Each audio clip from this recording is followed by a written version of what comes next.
Je réponds ici à une vidéo de maître Olivier Ferrat qui m'a mentionné pour me demander mon avis. Je vous mets la vidéo en question en description. Et puis abonnez-vous au compte de maître Olivier Ferrat, il donne vraiment des super conseils. Et puis ça parle beaucoup de droit civil, ce que je ne fais pas du tout sur mon compte. En résumé, la question auquel maître Ferrat répondait, c'était est-ce qu'on a le droit de tabasser, blesser, séquestrer un cambrioleur qu'on surprend en flagrant délit dans son logement? Pour donner un avis complet, en théorie, je pense qu'on pourrait arrêter provisoirement le cambrioleur en vertu de l'article 218 du Code de procédure pénale suisse. Mais qu'est-ce qu'il raconte cet article? Alors il dit ça. Lorsque l'aide de la police ne peut être obtenue à temps, un particulier a le droit d'arrêter provisoirement une personne dans les cas suivants. Je vais parler du premier cas parce que le deuxième n'a rien à voir avec l'histoire. Il a surpris cette personne en flagrant délit de crime ou de délit ou l'a intercepté immédiatement après un tel acte. Le deuxième alinéa de cet article dit également que lors d'une arrestation, les particuliers ne peuvent recourir à la force que dans les limites fixées à l'article 200. Puis l'article 200, il dit que la force ne peut être utilisée qu'en dernier recours pour exécuter les mesures de contrainte. L'intervention doit être conforme au principe de la proportionnalité. Là, on parle de cambriolage. Vous savez que le cambriolage n'est pas une infraction qui figure dans le code pénal. C'est en fait le concours de 3 infractions. Les dommages à la propriété, quand on casse une fenêtre ou une porte. La violation de domicile, quand on entre sans droit chez quelqu'un. Puis à la fin, le vol. Selon le code pénal, le vol est un crime, à moins qu'il s'agisse d'un vol pour une valeur de moins de 300 francs. Et puis les dommages à la propriété et la violation de domicile sont des délits. Donc on est bien dans le cas de figure de l'article 218 du Code de procédure pénale. Et comme j'ai dit au début, ça c'est la théorie. Parce que dans la pratique, la police déconseille vraiment d'intervenir quand on se retrouve face à un cambrioleur. Mais premièrement, il y a déjà peu de chances de se retrouver face à un cambrioleur. Ces derniers préfèrent venir quand il n'y a personne à la maison. Le dernier truc qu'ils veulent, c'est se retrouver confrontés avec des lésés. Pendant le printemps et l'été, ils peuvent intervenir vraiment en pleine journée. Puis l'automne et l'hiver, enfin surtout après le changement d'heure, ils interviennent en fin de journée, début de soirée, quand il fait déjà nuit et que les gens sont encore au travail. Si par malchance vous vous retrouvez confronté à un cambrioleur,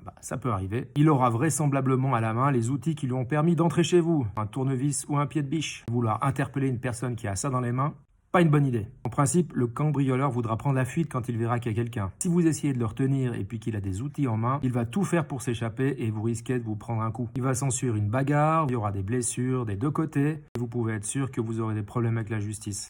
Parce qu'à tous les coups, le principe de proportionnalité qui est évoqué dans l'article 200 du Code de procédure pénale ne sera pas respecté. En fin de compte, je suis d'accord avec maître Olivier Ferrat. N'essayez pas de retenir un cambrioleur ou de vous battre avec. Par contre, souvenez-vous de son signalement. Essayez de regarder quelle voie de fuite il prend pour donner ces informations à la police que vous appellerez bien sûr tout de suite après le départ de cette personne. Et surtout, n'allez pas marcher partout dans le logement et tout toucher afin de ne pas polluer la scène de crime. Il y a de fortes chances que la police scientifique vienne chez vous pour relever les traces. Ce serait dommage d'avoir tout contaminé. Allez, prenez soin de vous. À plus!